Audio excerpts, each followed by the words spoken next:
ശ്രീ ഷാബു പ്രസാദ്, ഇപ്പോൾ B J പിയുടെ agenda തിരിച്ചറിഞ്ഞു എന്നാണ് ഇപ്പോൾ സുകുമാരൻ നായർ പറഞ്ഞിരിക്കുന്നത്. ബി ജെ പി വെള്ളാപ്പള്ളി വഴി NSSനെ കൂടി പിടിക്കാനുള്ള ശ്രമമാണ് നടത്തിയത്. അത് തിരിച്ചറിഞ്ഞുകൊണ്ട് ഐക്യ ആഹ്വാനം വേണ്ടെന്ന് വെക്കുകയാണെന്നാണ് സുകുമാരൻ നായർ പറഞ്ഞത്. എന്താണ് അങ്ങേക്ക് പറയാനുള്ളത്? ഇല്ല സ്മൃതി, ഇപ്പൊ സുകുമാരൻ നായർ പറഞ്ഞ എന്താണ്, ഈ തുഷാർ വെള്ളാപ്പള്ളിയെ അയക്കുന്നത് എന്തിനാണ്? അയാൾ NDA നേതാവല്ലേ, അയാൾ BJP ആയിട്ട് സഖ്യമുള്ള ആളല്ലേ.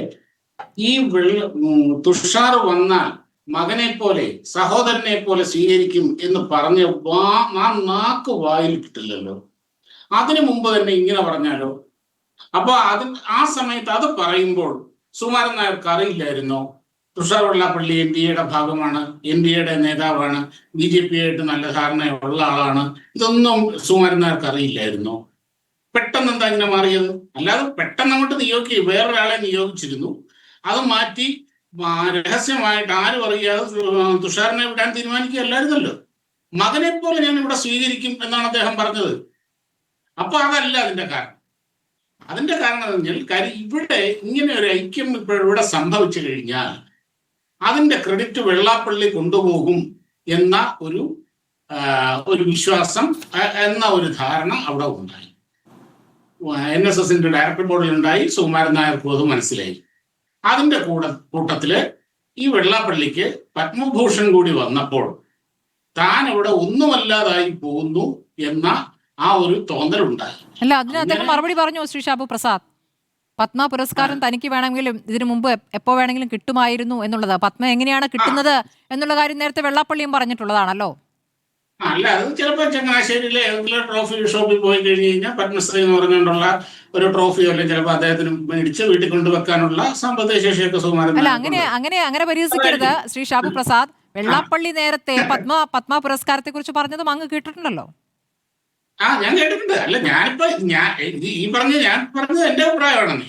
അത് ഇവിടെ കേട്ട് കഴിഞ്ഞാൽ ചങ്ങനാശ്ശേരിയിലോ വരുന്നതിലോ ഉള്ള ട്രോഫി ഷോപ്പിൽ പോയി കഴിഞ്ഞാൽ ഇഷ്ടം പോലെ പത്മശ്രീയോ പത്മഭൂഷണോ ഭാരതരത്നമോ പരമോദരി ചക്രമോ സുകുമാരൻ നായർക്ക് കിട്ടും. അത് അദ്ദേഹം മേടിച്ചു വെച്ചോട്ടെ, അതിനൊന്നും ആർക്കും വിരോധമൊന്നുമില്ല. അതല്ല പറഞ്ഞേ. അപ്പം ഇത് ഞാൻ പറഞ്ഞതിന്റെ കാരണം ഇതേ ഉള്ളൂ. വെള്ളാപ്പള്ളി ഇവിടെ ഗോളടിക്കുന്നു. വെള്ളാപ്പള്ളി തങ്ങളുടെ തലയ്ക്ക് മുകളിലേക്ക് വല്ലാതെ വളർന്നു പോകുമ്പോൾ NSSും സുകുമാരൻ നായരും ഒന്നുമല്ലാതായി പോകും എന്ന ബോധ്യത്തിൽ നിന്നാണ് ഈ തീരുമാനത്തിലേക്ക് എത്തിയത് എന്നുള്ളതാണ് എന്റെ വാസ്തവം. അപ്പൊ അങ്ങനെയാണെങ്കിൽ ശ്രീ ഷാബു പ്രസാദ് BJPയുമായി ബന്ധപ്പെട്ട് അദ്ദേഹം പറഞ്ഞതോ? BJPയുടെ കുതന്ത്രമാണ് എന്ന് തിരിച്ചറിഞ്ഞു എന്ന് പറഞ്ഞതോ? അതേക്കുറിച്ച് എന്താണ് അങ്ങ് മിണ്ടാത്തത്? അല്ലാതെ എനിക്ക് കുശുമ്പ് മൂത്തിട്ടാണ്, എനിക്ക് അസൂയ മൂത്തിട്ടാണെന്ന് പറയാൻ പറ്റില്ലല്ലോ. അപ്പൊ അതിനിങ്ങനെ എന്തെങ്കിലും കണ്ടുപിടിച്ചല്ലേ പറ്റുള്ളൂ. അല്ല, അങ്ങനെയാണെങ്കിൽ ശ്രീ ഷാബു പ്രസാദ് BJPയുമായി എപ്പോഴെങ്കിലും NSS സഹകരിച്ചിട്ടുള്ള, അല്ലെങ്കിൽ സുകുമാരൻ നായർ BJPക്ക് അനുകൂലമായി നടത്തിയ ഒരു പ്രസ്താവന അങ്ങേക്ക് ചൂണ്ടിക്കാണിക്കാമോ? സുകുമാരൻ നായർ ചെയ്തിട്ടില്ല. സുകുമാരൻ നായർ ഒരിക്കലും ചെയ്തിട്ടില്ല. അപ്പൊ അത് തിരിച്ചറിഞ്ഞപ്പോൾ അത് വേണ്ട എന്ന് തീരുമാനിച്ചു. അല്ല, ഞാനതല്ലേ ചോദിച്ചത്. ഇവർ ഈ ഐക്യരാഹളം മുഴക്കുന്ന സമയത്ത് തുഷാർ BJPയുടെ അല്ലെങ്കിൽ BJP മുന്നണിയുടെ ഭാഗമാണെന്ന് സുകുമാരൻ നായർക്ക് അറിയില്ലായിരുന്നു സ്മൃതി? അതറിയാതെയാണോ ഇന്ത്യയിൽ അത്രയ്ക്ക് വന്നത്? അദ്ദേഹം പറയുന്നു നന്നായി ആലോചിച്ചപ്പോഴാണ് അതിലെ ചതി മനസ്സിലായത് എന്ന്. അങ്ങനെ ആലോചിച്ചെടുത്ത തീരുമാനത്തെ എന്തിനാണ് പരിഹസിക്കുന്നത്? അല്ല അപ്പം ഒന്നും ആലോചിക്കാതെ ഒന്ന് പറഞ്ഞ് രണ്ടാമത്തേതിനെ എടുത്തു ചാടി വലിയ വെള്ളം വെച്ച് ഇങ്ങനെ ചെയ്യുന്ന ഒരു വ്യക്തിയാണ് ഇങ്ങനെന്നല്ലേ തെളിയിക്കുന്നത്. ഇങ്ങനെ എന്ത് നേതാവ്, സമുദായ നേതാവാണ്. ഞാൻ ഇന്നലെ പറഞ്ഞു, ഒന്നുകൂടെ ആലോചിച്ചപ്പോ ഇങ്ങനെ പറയാൻ തോന്നി. ഇതാണ് നേതൃത്വം എന്ന് പറയുന്നത്. ശരി, വെള്ളാപ്പള്ളിയുടെ ഐക്യ ആഹ്വാനത്തിന് പിന്നിൽ എന്തായിരുന്നു? ഞാൻ ഒരു കാര്യമുണ്ട് സ്മൃതി, ഈ ഐക്യ ആഹ്വാനം അല്ലെങ്കിൽ ഈ ഐക്യം ഇതൊക്കെ എന്ന് പറയുന്നുണ്ടല്ലോ. ഒന്നാമത്തെ കാര്യം, അത് വേണമെന്നുണ്ടെങ്കിൽ ഇതിൻ്റെ അത് ആത്മാർത്ഥത എന്നുണ്ടെന്ന് ഞാൻ വെള്ളാപ്പള്ളിയുടെ കാര്യത്തിലും എനിക്ക് അങ്ങനെ അഭിപ്രായ വ്യത്യാസമൊന്നുമില്ല. പ്രത്യേകിച്ച് അതിൻ്റെ അത് ആത്മാർത്ഥത ഒന്നും ഉണ്ടായിട്ടൊന്നുമല്ല.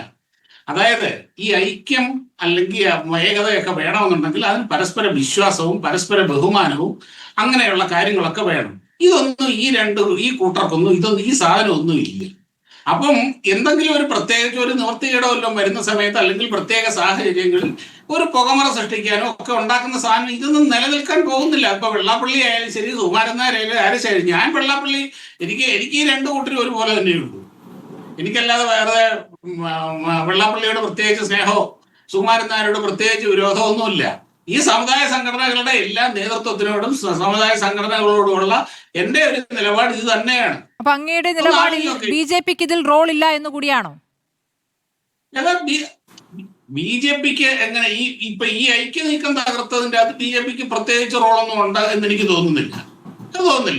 പിന്നെ ഇപ്പൊ വെള്ളാപ്പള്ളിക്ക് പത്മഭൂഷൺ കൊടുത്തതിന്റെ അകത്ത് തീർച്ചയായിട്ടും ബി.ജെ.പിക്ക് അല്ലെങ്കിൽ ബി.ജെ.പിയുടേതായ രാഷ്ട്രീയ ലക്ഷ്യങ്ങൾ ഉണ്ടാവും. ഈ നായാടി മുതൽ നസ്രാണി വരെ എന്ന് പറയുന്നതിൽ രാഷ്ട്രീയ താല്പര്യമില്ല അല്ലേ? നായാടി മുതൽ നസ്രാണി വരെ എന്ന ആഹ്വാനത്തിൽ അതും പറയുന്നു, ഹിന്ദു ഐക്യം പറയുന്നു, ഹിന്ദു ചോരയും പറയുന്നു. ഏതെങ്കിലും ഒന്ന് പറഞ്ഞു നിൽക്കണ്ടേ? ഇതൊന്നും ബി.ജെ.പി അല്ലല്ലോ പറയുന്നത്, വെള്ളാപ്പള്ളിയല്ലേ പറയുന്നത്. അതാ ഞാൻ ചോദിച്ചത്, വെള്ളാപ്പള്ളിയുടെ മാത്രം താല്പര്യമാണോ ഈ നസ്രാണി വരെ എന്നതിൽ എന്നാണ് ചോദ്യം. ഇപ്പൊ അങ്ങനെ ബാക്കിയെല്ലാം പറഞ്ഞു, അല്ലാതെ ബി.ജെ.പി അയാളെ കൊണ്ട് കുത്തി പറയിച്ചതാണ്. അതാണ് സ്മൃതി ഉദ്ദേശിക്കുന്നത്. അല്ല, കുത്തി പറയിക്കേണ്ട കാര്യമില്ലല്ലോ. മകൻ ബി.ഡി.ജെ.എസ് നേതാവാണ്, എൻ.ഡി.എയുടെ കൺവീനറാണ്. കുത്തി പറയിക്കുന്നത് എന്തിനാ? അല്ല, അങ്ങനെ ബി.ജെ.പി സ്വാധീനിച്ച് വെള്ളാപ്പള്ളിയെ കൊണ്ട് പറയിക്കാനും മാത്രമൊക്കെയുള്ള ആ ഒരു വല്ലാത്ത സ്വാധീനം വെള്ളാപ്പള്ളിക്ക് മേളിൽ ബി.ജെ.പിക്ക് ഉണ്ടായിരുന്നെങ്കിൽ എത്ര ഗംഭീരമാകുമായിരുന്നു. അങ്ങനെയൊന്നും ഉണ്ടാവില്ല. പക്ഷേ ഇതിന്റെ അകത്ത് ഞാൻ പറയുന്നല്ലോ, ഇവിടെ ഈ വെള്ളാപ്പള്ളിക്ക് ഇത് പത്മഭൂഷൺ കൊടുത്തതിന്റെ അകത്ത് വ്യക്തമായ രാഷ്ട്രീയമുണ്ട് എന്ന് മനസ്സിലാക്കാൻ നമുക്ക് സാമാന്യ ബുദ്ധിമതി. ആയിക്കോട്ടെ. ശോഭാ സുരേന്ദ്രന് വേണ്ടി പ്രചാരണത്തിന് ഇറങ്ങിയത്, കുടുംബാംഗങ്ങൾ തന്നെ ഇറങ്ങിയത്, ഈ പറയുന്ന SNDP യോഗത്തിന്റെ ഭാരവാഹികൾ തന്നെ SNDP യോഗം എന്ന നിലയ്ക്ക് തന്നെയാണ് എന്ന് പറഞ്ഞുകൊണ്ട് ബി.ജെ.പി സ്ഥാനാർത്ഥിക്ക് വേണ്ടി വോട്ട് ചോദിച്ചത്. ഇതൊക്കെ നമ്മുടെ മുന്നിൽ ഉണ്ടായ കാര്യങ്ങളാണ്. അല്ല, നമ്മുടെ മുമ്പ് വേറെ പലതും ഉണ്ടല്ലോ. പിണറായിയുടെ കൂടെ ഇതേ കയറി കാറിൽ കയറി ആരും കയറ്റാത്ത പിണറായി. അല്ല, അതാണല്ലോ പറഞ്ഞ രണ്ട് വെള്ളം, അതാണല്ലോ രണ്ട് വെള്ളത്തിൽ എന്ന് പറയുന്നത്. അത് ചെയ്തോട്ടേന്നേ. ഇപ്പൊ ഒരു കാര്യമുണ്ട്, ഇപ്പം ഞാൻ ബി.ജെ.പിക്ക് പിന്തുണ തരാം എന്ന് പറഞ്ഞാൽ ബി.ജെ.പി വേണ്ടെന്നും പറയുന്നില്ല. കാര്യം ഒരു സമുദായമാണ്, സമുദായ നേതാവാണ്. ബി.ജെ.പിക്ക് എങ്ങനെ വേണ്ടെന്ന് പറയും. ഇപ്പൊ ഞാൻ ഇങ്ങനെ ഈ തുറന്നു പറയുന്ന പോലെ ബി.ജെ.പിക്ക് പറയാൻ പറ്റില്ല. ഒരു സംഘടന ഇപ്പൊ ഇവിടെ ഇരിക്കുന്ന VRNU ഇവിടെ ഇരിക്കുന്നു. VRNUവിനും മനസ്സിലും പല എതിർപ്പുകളും കാര്യങ്ങളും ഉണ്ടെങ്കിലും ഒരു സമുദായ സംഘടനയോട് അല്ലെങ്കിൽ ഒരു നേതാവിനോട് വളരെ വളരെ സൂക്ഷിച്ചു മാത്രമേ ഏതൊരു രാഷ്ട്രീയ പാർട്ടിക്ക് സംസാരിക്കാൻ കഴിയുള്ളൂ. ശ്രീ പി.കെ. പക്ഷെ എനിക്ക് അതിന്റെ ആ പ്രശ്നമൊന്നും എനിക്കില്ല. അങ്ങനത്തെ ഒരു ചുറ്റുപാടുകളും എനിക്കില്ലാത്തതുകൊണ്ടാണ് ഞാനിതിങ്ങനെ പറയുന്നത്. അതാ പറഞ്ഞത്, ഇവർക്കൊക്കെ രാഷ്ട്രീയമുണ്ട്. ഈ സമുദായ താല്പര്യം എന്നൊക്കെ പറയുന്നത് വെറും ഒരു പുകമറ മാത്രമാണ്. ഇവർക്കൊന്നും സമുദായത്തിനോടും താല്പര്യമില്ല, സമുദായ അംഗങ്ങളോടും താല്പര്യമില്ല, ഒന്നുമില്ല. ഇവർക്ക് ലക്ഷ്യം ഇവരുടെ സ്വാർത്ഥ താല്പര്യം, ഇവരുടെ നിലനിൽപ്പ്, ഇത് മാത്രമേ ഇവർക്കുള്ളൂ. അല്ലാതെ ഇവർക്ക് സമുദായവും ഇല്ല, സമുദായ താല്പര്യവും ഇല്ല, സാമൂഹ്യ പ്രതിബദ്ധതയില്ല, ഒന്നുമില്ലാത്ത വെറും സ്വാർത്ഥരായ ജന്മങ്ങളാണ് ഇവരെല്ലാം. ശരി, എനിക്ക് അക്കാര്യത്തിൽ ഒരു സംശയമില്ല പറയാൻ.